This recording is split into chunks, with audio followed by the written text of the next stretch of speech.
considèrent que Krishna, que le Brahman impersonnel, revêt une forme matérielle quand il se manifeste dans ce monde matériel.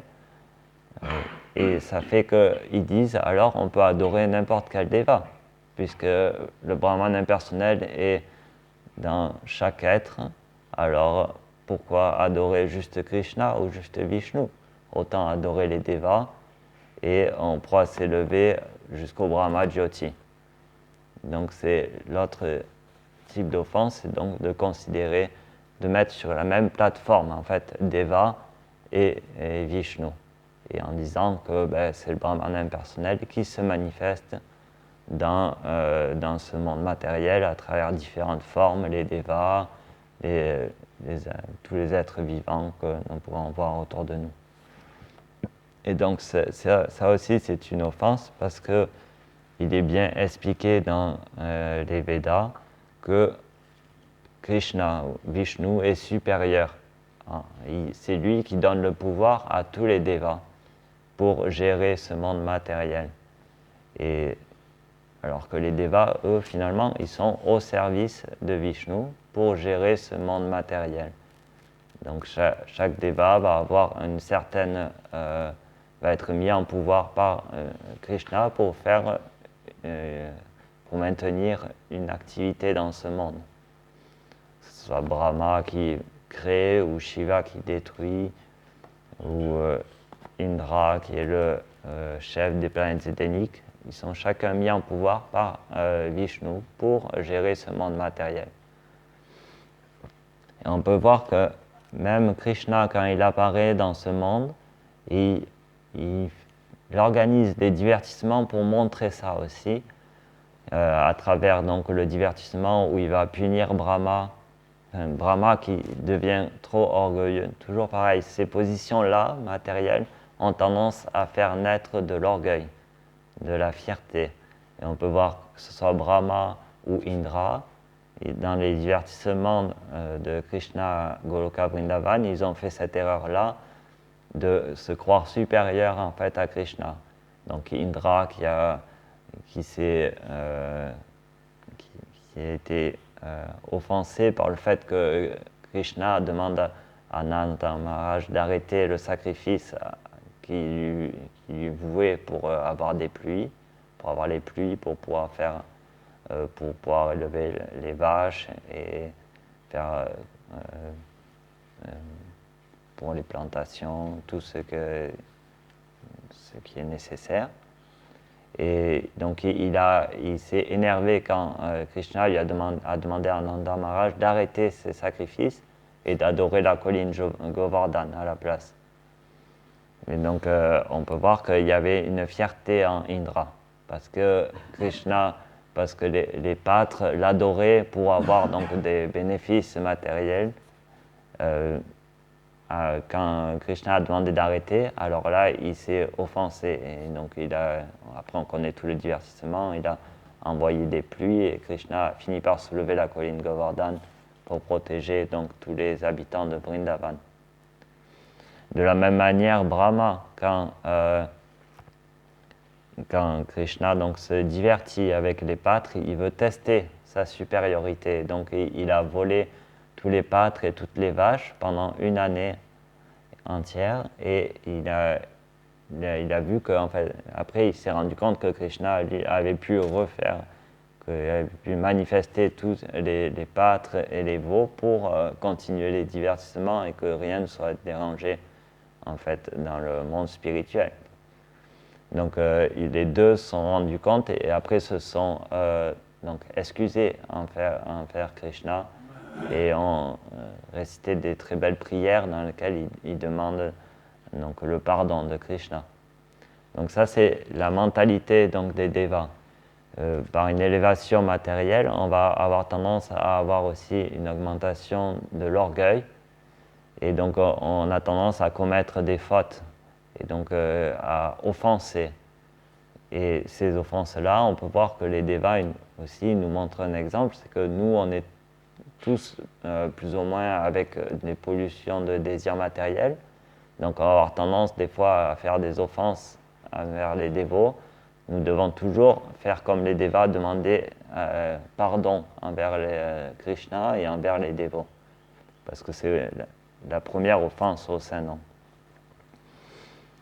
Donc, voilà, donc là, dans les Écritures, c'est expliqué que Vishnu, il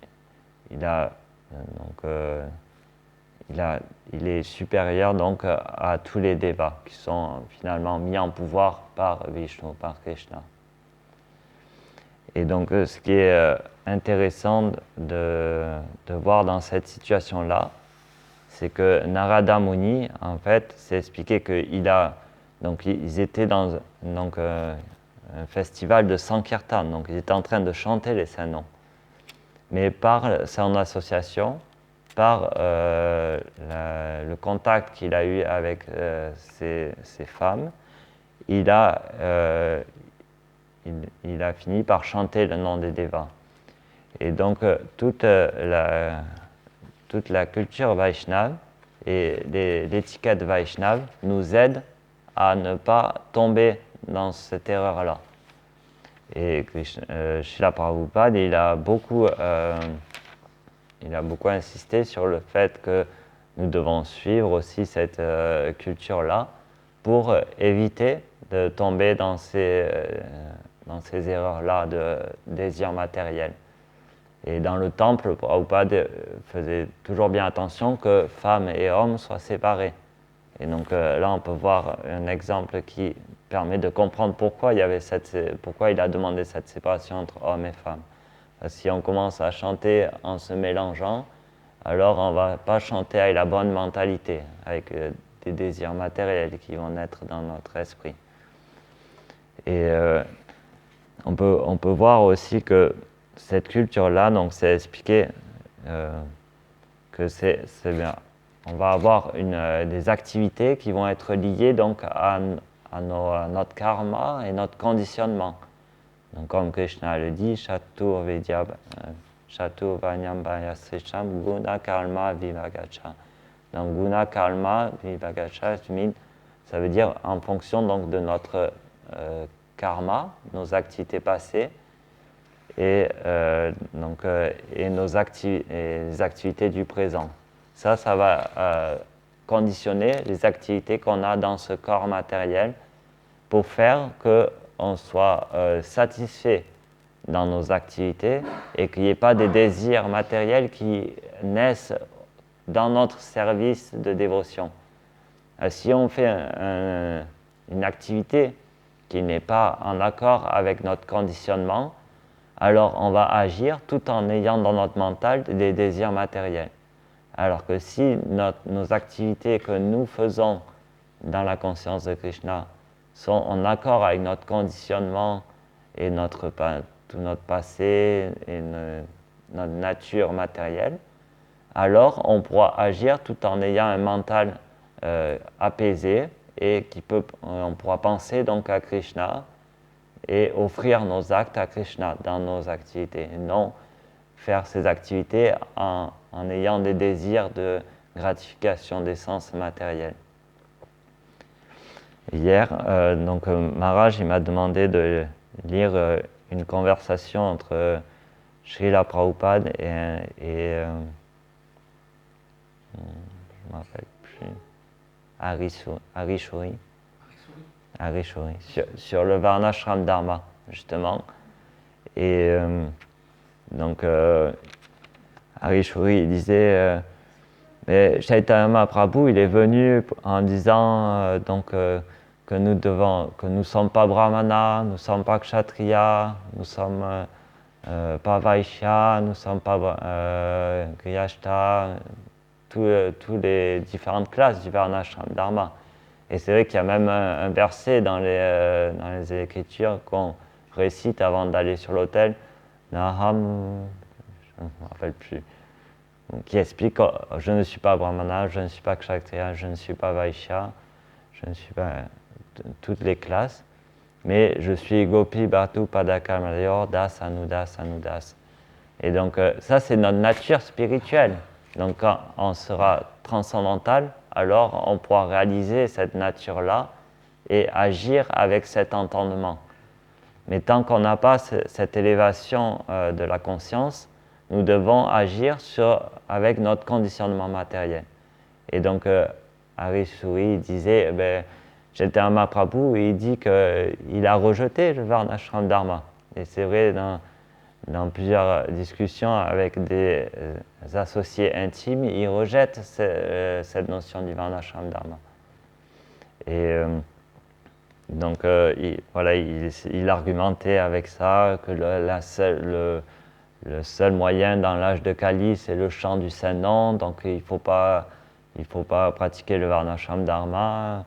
Et Prabhupada, donc, il a répondu, c'est vrai, tout ce que tu dis est vrai, mais si nous voulons que ce mouvement se répande dans le monde entier, nous devons suivre les instructions de Krishna. Et Krishna, dans la Bhagavad Gita, il dit Shato Vidyamaya Strisham Gunakarma Vibhagasha. Il dit qu'il faut suivre cette classification et cet ordre de la société pour s'élever progressivement à la pure à la compréhension spirituelle, où on ne fait plus aucune distinction entre hommes, femmes, et les différents varnas de la société. Mais tant qu'on n'a pas réalisé cette nature spirituelle, nous devons alors continuer à suivre le Varnashram Dharma. Et ça nous évitera de tomber dans des situations très dangereuses comme celle de Narada Muni. Et même on peut voir que le message de la Bhagavad Gita est vraiment parfait parce que dans ce verset-là, Shatu Vayamaya Strisham Guna Karma Vibhagasha, c'est expliqué donc que nos activités, nos actes doivent être en accord avec notre nature et que finalement on va développer une mentalité en fonction de nos activités aussi. Et donc là, on peut voir que avant de tomber dans cette offense de glorifier les devas, Narada Muni, il était avec ses femmes et puis il chantait, dansait et sûrement avec trop d'intimité avec les femmes et finalement il a eu la malédiction de renaître comme un Shudra. Et ça, c'est justement les activités des Shudras. Aller dans les parties et puis danser avec des femmes, avec des musiques, comme c'est expliqué là aussi, des différentes musiques, toutes les musiques extravagantes que nous pouvons rencontrer de nos jours. En fait, c'est ça, c'est les activités des Shudras. Donc, en fonction de nos activités, alors on va être promu à une situation en accord avec ces activités. Et donc là, c'est le cas de Narada Muni. Par ses activités, entouré de femmes, chantant les gloires des devas, et parce que finalement, toutes les chansons qu'il y a de nos jours, finalement, ce sont des chants qui font germer ces désirs matériels, qui finalement, même s'il n'y a plus la culture védique de nos jours, finalement, tous les chanteurs, finalement, ils ont ces désirs de gratification des sens et ça va ressortir dans leurs chants. Et donc, en écoutant ces chants, on va s'associer avec leurs désirs et dans notre mental, de la même manière, ces désirs vont germer. Et donc, en écoutant ces chansons, alors on va développer, de la même manière que Narada Muni dans cette histoire-là, on va développer une mentalité qui va nous attirer vers ces modes de vie. En fait. Donc, en pratiquant donc, tout le système de la culture védique et du Varnashram Dharma, progressivement, on va pouvoir s'élever et accéder donc, à un niveau transcendantal dans lequel, alors, on sera protégé.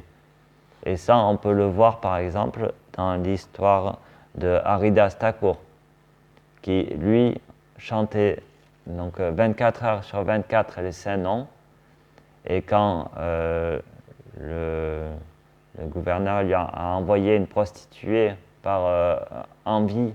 Il était envieux donc de Haridas Thakur pour le faire tomber de sa position spirituelle transcendantale. Haridas Thakur n'a pas été du tout affecté par cette association avec cette femme donc, prostituée. Et qu'est-ce qui a fait qu'il n'a pas été affecté? C'est que quand elle lui a proposé donc, de se joindre à lui à travers donc, des relations illicites, des relations sexuelles illicites, il a dit « Non, je dois finir le nombre de noms que j'ai promis que je chantais. » Il était donc fixé sur son vœu. Et Krishna, il dit aussi dans la Bhagavad Gita, dans ce chapitre 9, qui est le plus secret des savoirs, il dit « Satatam kirtayantomam yatanta cha drida vrataha ». Un dévot, il doit être drita vrata. Il doit être fixé sur des vœux qui ne lâchent jamais. Et Prabhupada nous a donné comme instruction donc, de chanter 16 tours donc, de japa et de suivre les 4 principes régulateurs. Si on reste fixé sur ce vœu-là, malgré toute atmosphère qui peut se développer autour de nous, qui ne soit pas favorable pour développer des désirs, des désirs spirituels, de faire plaisir à Krishna, nous devons rester fixés et alors nous serons sauvés. Et c'est ce qui s'est passé donc avec Haridas Thakur. Il a dit non, je finis mon nombre de 5 noms et puis après, si tu veux, je me joindrai avec toi avec toutes les relations que tu veux. Je finis de chanter mes 5 noms. Et puis finalement, la nuit est tombée, c'est devenu trop tard. Et bon, elle est partie, elle a fini par partir. Le deuxième jour, elle est revenue, mais elle avait la qualité d'être respectueuse envers un sadhu comme Haridas Thakur. Donc elle a offert son hommage, et puis elle a offert son hommage aussi à Tulasi Devi. Et puis elle s'est assise, et puis elle a attendu pour pouvoir faire donc ce que lui a demandé le gouverneur, de faire tomber donc Haridas Thakur. Mais pareil, encore rebelote. Haridas Thakur n'arrivait pas à finir son nombre de 5 noms, et donc elle a fini par partir. Et finalement, le 3e jour, elle a fini par sa mentalité a fini par être influencée finalement par la conscience de Haridas Thakur. Et elle a fini donc par s'abandonner à Haridas Thakur. Mais Haridas Thakur, lui, n'a jamais été influencé par cette association malsaine avec cette prostituée. Donc on peut voir que ce qui compte et qui est très important, c'est d'être fixé sur des vœux qui nous ont été donnés par un acharya comme Srila Prabhupada, et en toute situation, ne jamais laisser ces vœux-là. Et aussi, en fait, d'avoir une attitude, finalement, comme la prostituée, elle a eu, de respect envers les dévots et d'offrir notre hommage à Tulasi. Et alors, progressivement, notre cœur va se purifier et on aura tous ces désirs matériels que nous pouvons avoir vont progressivement diminuer et on va finir par s'abandonner donc à Vishnu et chanter avec une bonne mentalité. Donc, c'est expliqué que de suivre cette étiquette Vaishnava, c'est indispensable tant qu'on n'a pas atteint un niveau donc, de bhava qui est très élevé et d'attachement. Donc ce niveau-là, il se manifeste par la pratique sérieuse finalement de la sadhana bhakti. Tant qu'on n'a pas cette régularité dans la sadhana bhakti et le fait d'être sérieux, donc venir au Mangalarti, offrir de l'eau à Tulasi, chanter donc pour le maître spirituel devant les mortis. tant qu'on n'a pas accédé à un niveau où cette sadhana bhakti est quelque chose de naturel pour nous, on doit toujours suivre ça. Et finalement, même quand on aura atteint ce niveau de bhava, finalement, on aura un goût pour venir au Mangalarti, et donc on viendra aussi au Mangalarti. Jusqu'au jour où le gourou nous dira, peut-être il faut faire des petites pauses de temps en temps.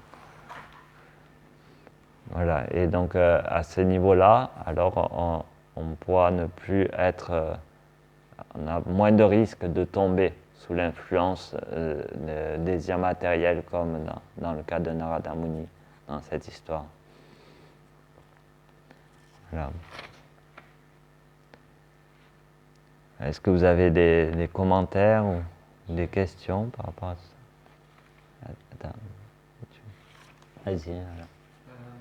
Dans le divertissement où Brahma il vient pour voler le pâtre et le vœu de Krishna, tu as fait référence qu'ils a volé du monde spirituel, mais que Krishna il maintient tout dans le monde spirituel. Donc ma question c'est comment est-ce que Brahma, que c'est un être encore placé dans la création matérielle, Brahma ou même Indra, comment est-ce qu'eux ils ont accès au monde spirituel?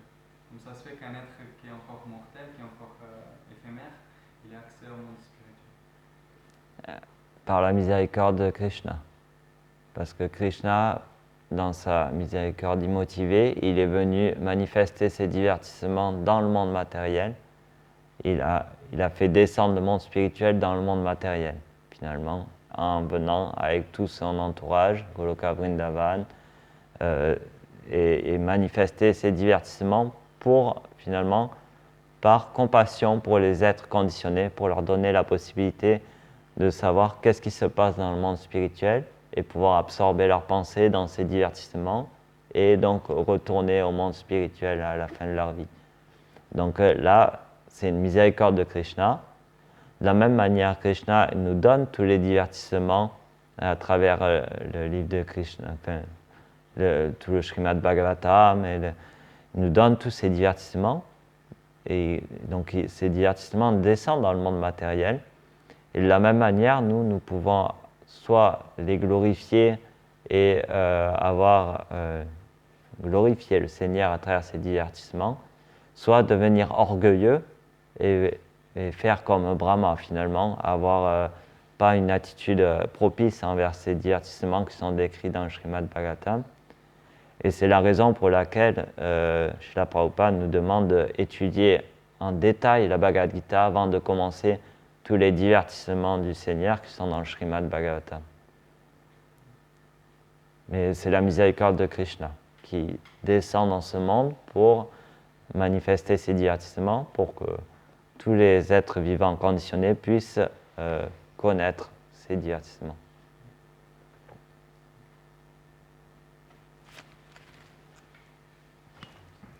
Oui.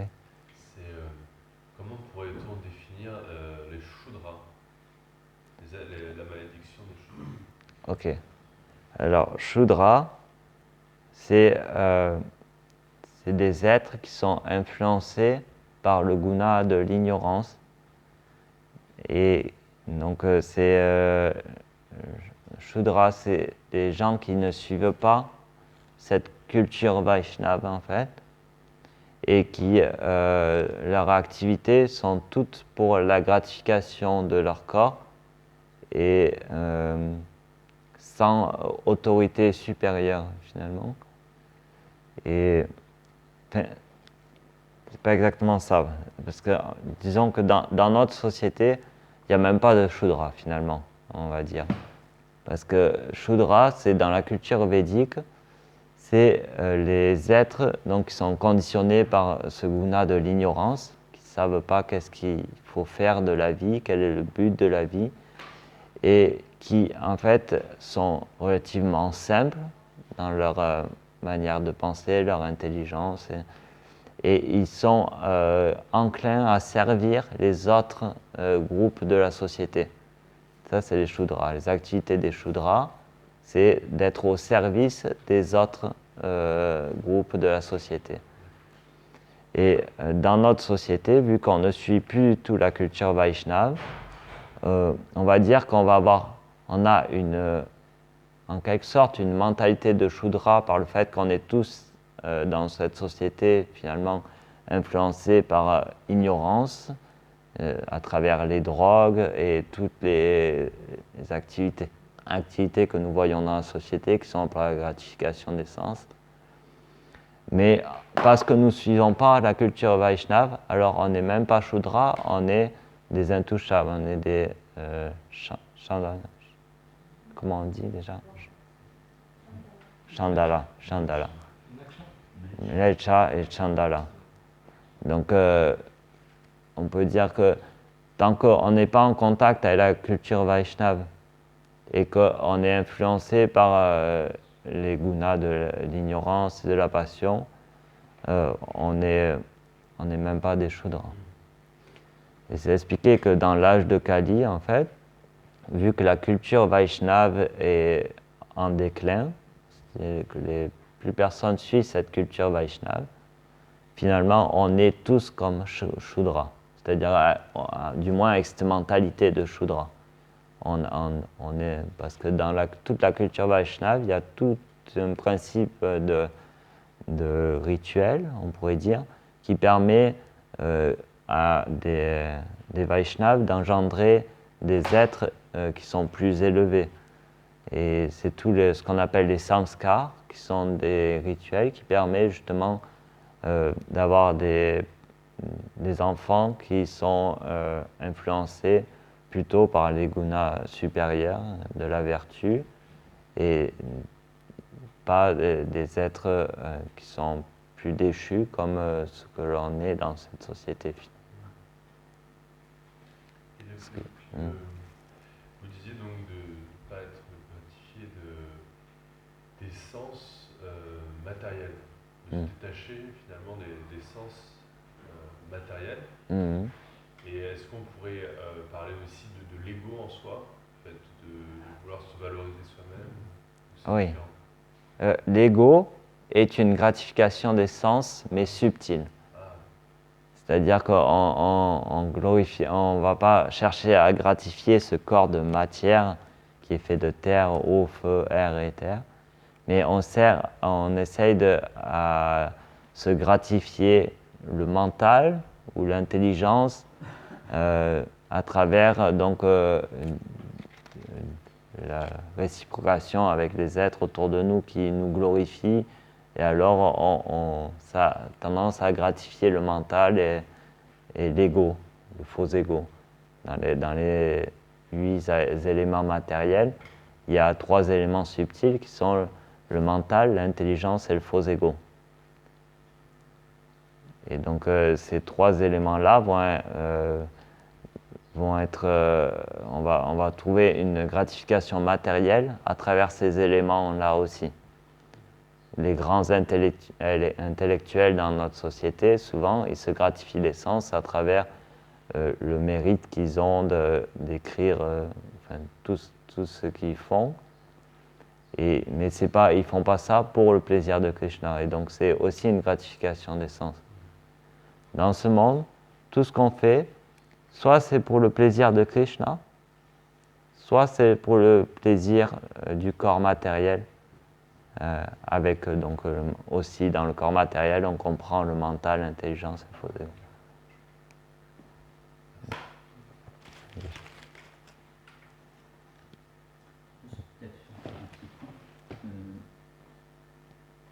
J'ai pas le souvenir, enfin, ou alors peut-être je me trompe, mais dans cet entretien que Chaitanya Mahaprabhu avec Ramananda, Chaitanya Mahaprabhu, on n'a pas l'impression qu'il rejette le Varnashram Dharma, mais plutôt qu'il trouve ça incomplet. Oui. De la même manière que Krishna ne rejette pas le Varnashram Dharma, comme tu l'as dit, à juste titre, mais à la fin, néanmoins, il dit Sarva Dharma Parityaja. On a comme ça à la fin. Oui. Donc, quelque part, il a sous-entendre que néanmoins, à arriver à un niveau, c'est incomplet. C'est pas oui, tu as raison. Il a besoin d'aller plus loin que ça. Il y a même, dans le cas de l'entretien avec Ramananda Roy, il ne cessait presque de dire c'est incomplet. malgré oui. il avait beaucoup d'arguments. Il avait graduellement. Donc, voilà, juste, Ouais. par rejeté de la machin, il estime que c'est complet. C'est vrai. Disons que c'est tout ce système de Varnashram Dharma ou de processus d'élévation. Et c'est pas qu'il faut les rejeter, mais il faut les pratiquer en comprenant que le but, ce n'est pas le but ultime. C'est ce que finalement Sri Chaitanya Mahaprabhu fait ressortir dans cet entretien avec Ramananda Roy. Progressivement, il dit non, dis-moi plus, dis-moi plus. Ça veut pas dire non, c'est faux. Ça veut dire il y a plus que ça. C'est comme la compréhension de Krishna avec Brahman, Paramatma et Bhagavan. C'est pas que Brahman n'existe pas ou que Paramatma n'existe pas, mais c'est que la compréhension de la vérité n'est pas totale quand on s'arrête juste au Varnashram ou juste au Brahman ou juste au Paramatma. Donc oui, merci de relever ce point. Je suis peut-être mal exprimé ce que je... Mais comme les mots T'as raison. rejeté, c'est pas. Oui. Tu voulais dire quelque chose, Papa Swami?